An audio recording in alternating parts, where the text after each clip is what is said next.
यशोमती मैया के नंद लाला। कृष्ण कृष्ण हरे कृष्ण कृष्ण कृष्ण मुरली मनोहर कृष्ण गोपाला गोविंदा हे दामोदरा। भाग्य,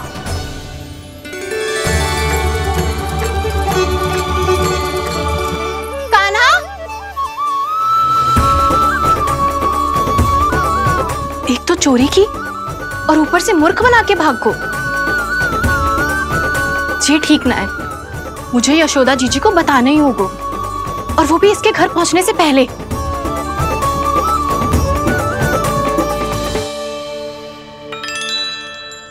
अरे पल्लू मत खींच, तनिक रुक जा, दे रही हूं, पूजा तो करने दे।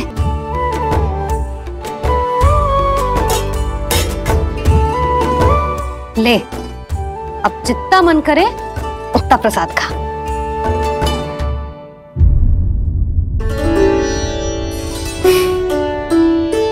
या तो मैं सच्ची बावली हो गई हूँ कि मुझे हर समय कान्हा दिखता रहता है, या फिर मेरा लल्ला कुछ अधिक ही विशेष है कि मेरे साथ ना होके भी सदैव अपनी मैया के साथ ही रहता है।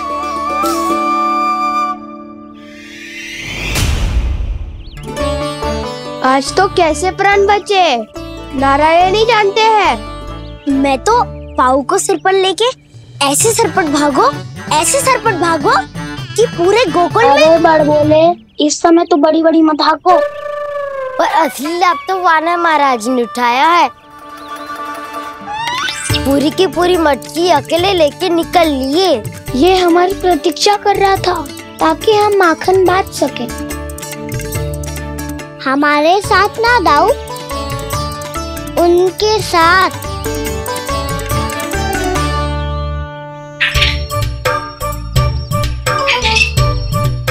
मैं समझ गो कान्हा, एक ना सभी जानवरों की भूख मिट जाए, इसलिए गया था तू सावित्री मौसी के यहाँ माखन चुराने। इससे पहले कि वो हमारे यहाँ पहुँच जाए, हमें घर पहुँचना होगा दाऊ, चाहे कछु हो जाए, पर देरी ना होनी चाहिए। इससे पहले कि बहुत समय बीत जाए, हमें ये समझना होगा कि लोभ आदमी की बुद्धि को भ्रष्ट कर दे, तो हमारे सोचने समझने की क्षमता को नष्ट कर दे। तो बहुत समय पहले की बात, एक साधु था, वो सुनसान घने जंगल में रहकर साधना करता था। ब्रह्म ज्ञान को प्राप्त करने ही वाला था कि अचानक से एक दिन उसे एक सुनहरी बिल्ली दिखाई थी। उसने उसे देखो तो सोचो कि ये तो बहुत सुंदर है, इसे तो मेरे पास रहना चाहिए, और उसने उस बिल्ली को अपने पास रख लिया। फिर उसने सोचो कि इसे तो दूध की आवश्यकता होगी और उसके लिए गाय की, तो उसने एक गाय भी रख ली। अब गाय को चारे की आवश्यकता होगी और चारे के लिए भूमि की। नारायण की कृपा से भूमि का प्रबंध भी हो गयो। अब भूमि को जोतनो है, चारा उगानो है, चारा काटनो है, और उसे गाय को खिलानो है। गाय को खिला के उसे दूध निकालनो है, और दूध निकाल के बिल्ली को पिलानो है। कार्य बढ़ गो। अब उसे लगो कि सहायता के लिए 2 जोड़ी हाथ और होने चाहिए, तो उसने विवाह भी कर लियो। कुछ समय बीतो और संतान हो गई, और उसे एक बड़े घर की आवश्यकता अनुभव हुई। इसी प्रकार धीरे धीरे लोभ ने उसे अपनी छाया में ले लिया, और वो नारायण की साधना कर ब्रह्म ज्ञान को पाने के अपने परम लक्ष्य को भूल गो। फिर अनेक वर्ष बीतने के पश्चात उसकी अपने गुरु से भेंट हुई। पहले तो उन्होंने उसे पहचाना नहीं, और पहचानो तो उनने कही कि एक बार, बस एक बार अपने कर्तव्य से भटका था तू, और देख कैसे देखते ही देखते लोभ के जंजाल में गहरे ही गहरे धंसता चला गया। सोचो, कहीं उस व्यापारी को धन के लोभ में अपना वचन देकर आप सब भी जे ही भूल तो ना करने जा रहे। परिवार, घर द्वार, भोजन, सुख शांति, जीने के लिए आवश्यक जिस सब कुछ तो है आपके पास। इसीलिए मुझे चिंता हो रही कि जिस प्रकार उस साधु ने ब्रह्म ज्ञान प्राप्ति का अवसर गवा दिया था, आप सब भी इस लोभ में आकर अपना सुख चैन ना गवा दो।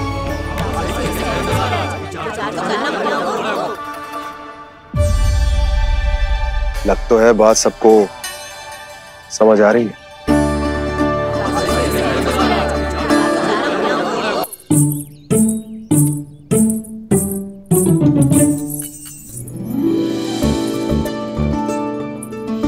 भाभी आसानी से ना मिलने देंगी कान्हा से, पर उसे देखे बिना रहा भी तो ना जा रहे हो मुझसे। कहाँ है वो? मुझ पे बहुत क्रोध है उन्हें। इतने शीघ्र शांत ना होगा, उन्हें मनाना तो पड़ेगा ताकि मैं नंद भवन में फिर से बिना किसी रोक टोक के आ जा सकूं। पर क्या बोलूं, कैसे मनाऊं उन्हें?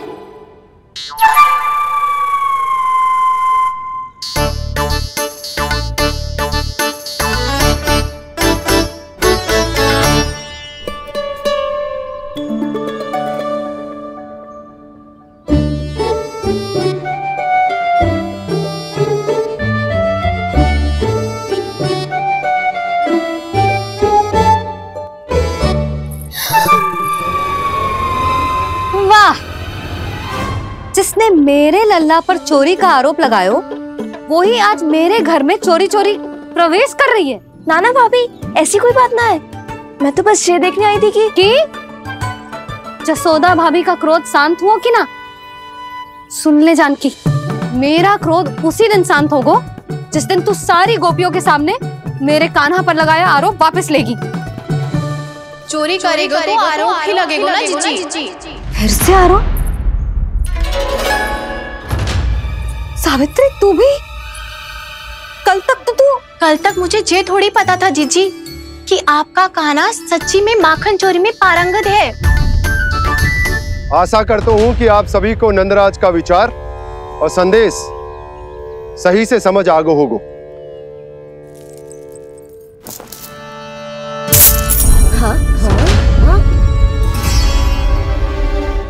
सिक्कों की खनक बता रही है कि पोटली कितनी भारी है।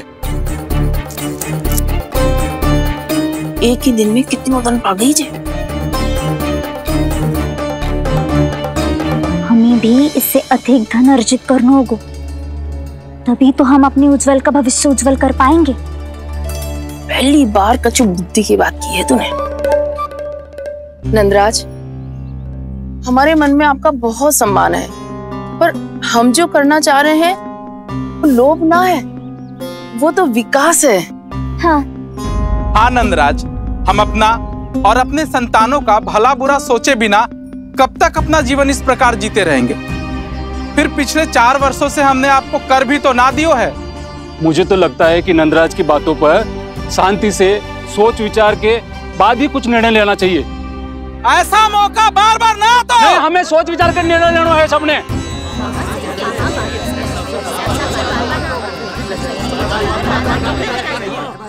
चोरी में पारंगत?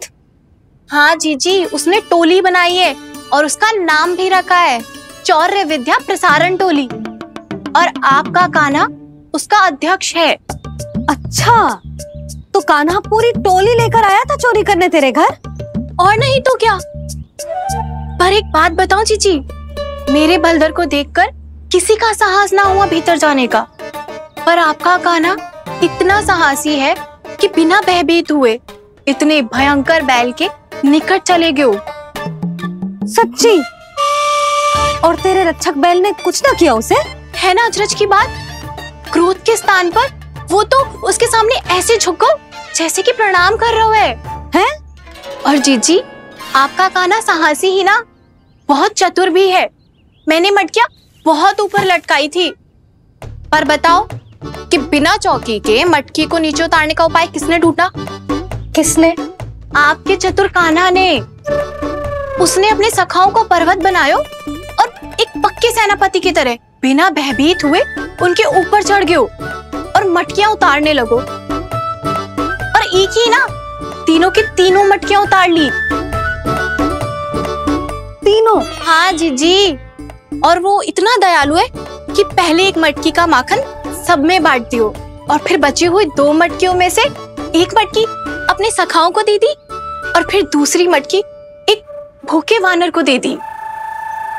और फिर जब मैं उसके सामने जाके प्रश्न करने लगी तो उसने मुझे अपने तर्कों के जाल में उलझाया और बड़ी आसानी से सिद्ध कर दिया कि वो तो परोपकार कर रहा था। मैं तो देखती ही रह गई और शब्द तो ऐसे झड़ते हैं मुंह से जैसे कि फूल। रुक जा सावित्री, पहले तू ये निर्णय ले ले कि तू मेरे लल्ला का गुणगान करने आई है कि उसकी निंदा करने। निंदा करने ही आई हूँ जीजी। जानकी सत्य कह रही थी, आपका कान्हा माखन चोर ही है और बलराम के साथ भागा था। बलराम क्यों? वो तो साक्षात गरुड़ देव की पीठ पे बैठ के उड़ के आयो है, तभी तो तुझसे बहुत पहले आके यहाँ बैठ गओ ना। आ देख ले, आ जा।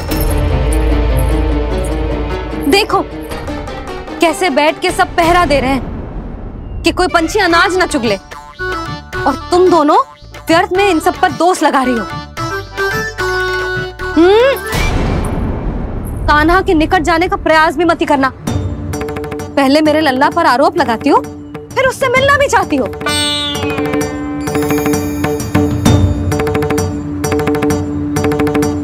पर जीजी चोरी, अरे उसे तो चोरी का अर्थ भी ना पता होगा। तुम दोनों को नारायण का भय भी ना है क्या? हाँ, मेरे लल्ला पर आरोप लगाने से पहले तुम दोनों को लज्जा ना आई? हे नारायण, अब आप ही बताओ मैं क्या करूं।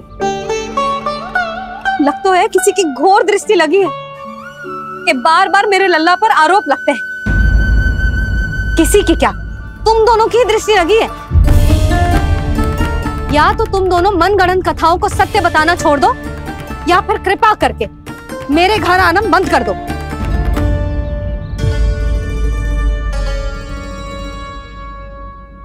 अब दोनों मुंह क्या ताक रही हो? हाँ, जाओ यहां से। और तुम दोनों नंद जी की सभा में क्यों ना गई? हाँ,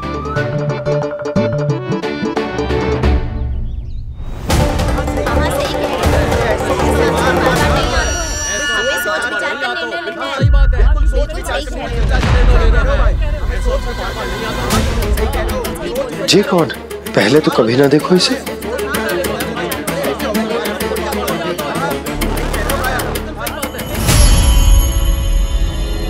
कहाँ को? बस करो।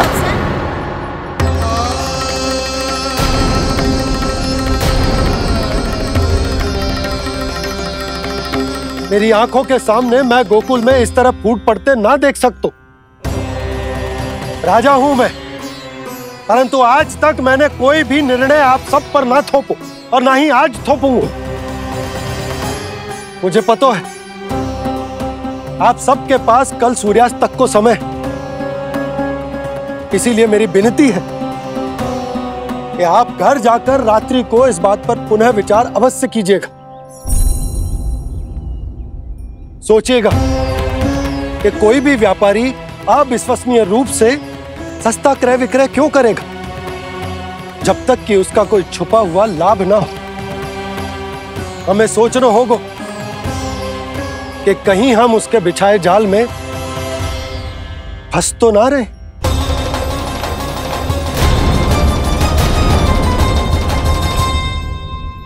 बच गए भैया, जैसे तैसे ही सही, पर समय से पहले पहुंच ही गए हो। सावित्री मौसी कनेक सी बात को इतना बड़ा चढ़ा के बोल रही थी जितना उज्जवल भी ना बोलतो।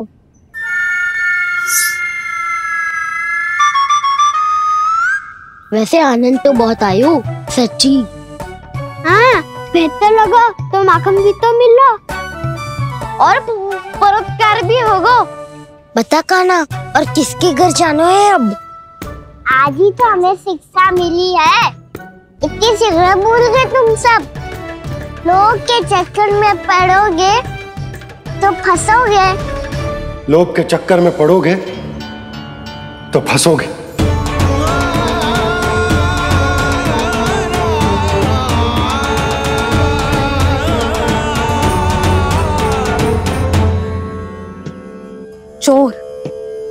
चोर कह रही है मेरे निर्दोष से बालक को। अब तो इन दोनों ने अति ही कर दी है।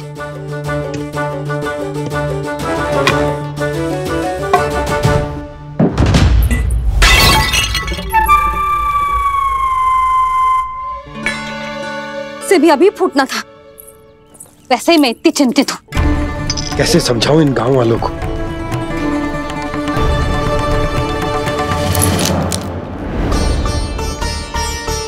कोई समझने को तैयार ही ना है। लगता है सबकी बुद्धि भ्रष्ट हो गई है। सही कह रही हो यशोदा तुम। मुझे तो लगता है कि सोचना समझना ही छोड़ दिया सबने। अनेकों तर्क देके समझा दियो, सिद्ध कर दियो, पर इनकी मोटी बुद्धि में कछु आतो ही ना है। यशोदा तुम तो तर्क की कह रही हो, मैंने तो उदाहरण देकर समझाने को प्रयास किया, पर अपनी बुद्धि के आगे कछु ना समझ में आ रहा इन गांव वालों को। क्या सारे के सारे गांव वाले मेरे लल्ला पर आरोप लगा रहे हैं? जी क्या कह रही हो तुम? मैं तो गांव वालों की बात कर रहा हूं जो नारायण के नाम पर वचन देकर उस अपरिचित व्यापारी को अपने दूध, दही, घी, माखन सब देने को तैयार है। लो कर लो बात। मैं गोपियों की बात कर रही हूँ जो लल्ला पर माखन चोरी का आरोप लगा रही हूँ। और आज तो सावित्री ने भी लल्ला को माखन चोर कह के पुकारो है।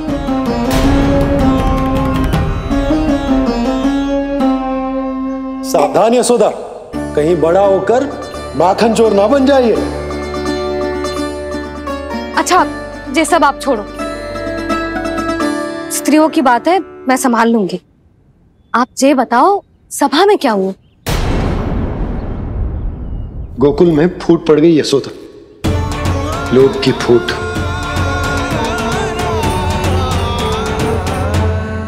अरे रुको रुको रुको, व्यापारी जी रुकिए रुकिए।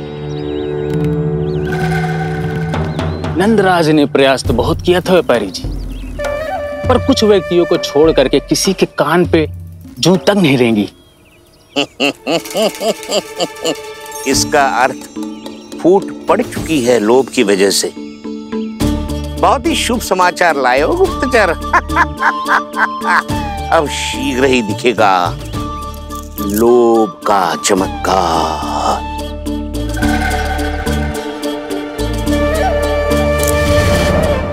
लोभ से बचने को जो पाठ हम कान्हा को पढ़ा रहे थे ना, आज वही पाठ मैं इन गांव वालों को समझाने में असमर्थ रहा। आप चिंता मत ही करो जी, धीरे धीरे सब ठीक हो जाएगा। तब तक बहुत देर हो जाएगी यशोदा।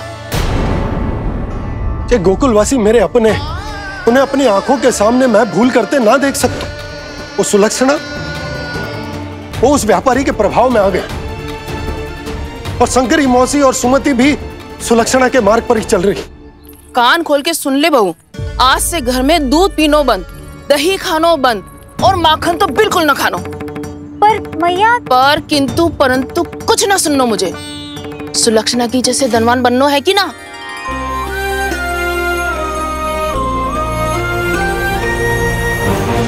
तो फिर जैसा मैं कहती हूँ वैसा कर, तभी तो अधिक से अधिक दूध, दही, माखन बेचकर अधिक से अधिक धन अर्जित कर पाएंगे हम। सुलक्षणा को उस व्यापारी की तरह धनवान बनना है और शंकरी मौसी को सुलक्षणा की तरह। ऐसे तो पूरा गांव ही लोभ में पड़कर कल उस व्यापारी के पास पहुंच जाएगा। अब तो फिर स्त्रियों को मुझे अपने ढंग से समझाना पड़ेगा। अब गोकुल वासियों को चाहे कोई भी कितना भी समझा ले, बुझा ले, ज्ञान बांटे, उन्हें केवल एक ही भाषा समझ में आएगी, लोभ की भाषा। लगता है आपके पास बहुत उत्तम योजना है व्यापारी जी। सब झटक लूंगा।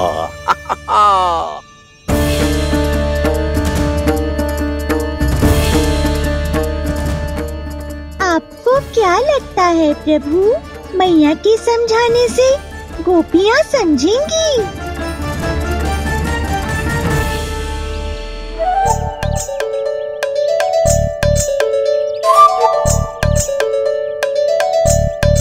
कान्हा, और कितनी प्रतीक्षा करवाएगो? अब बता भी दे, माखन चुराने किसके घर जाना है? इतना आसान ना है निर्णय करना। समय लगता है, सोच विचार करना पड़ता है, पर ये निर्णय किया कैसे जाए पता है मुझे। लगता है वे निर्णय करना पड़ेगा कि बचना कैसे है।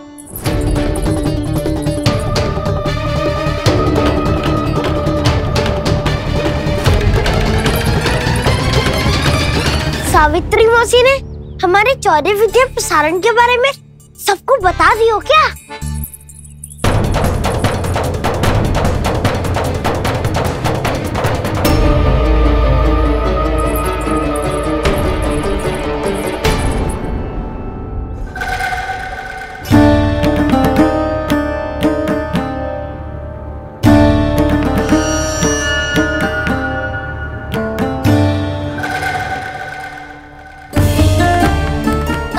शीघ्र आओ, छोटी माँ बुला रही है।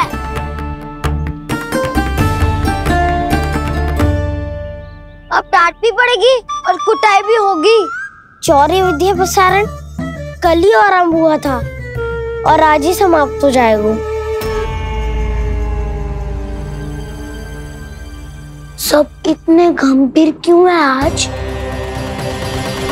गंभीर तो होंगे ही ना दाऊ, क्योंकि मैया आज अच्छा वाला पाठ पढ़ाने वाली है।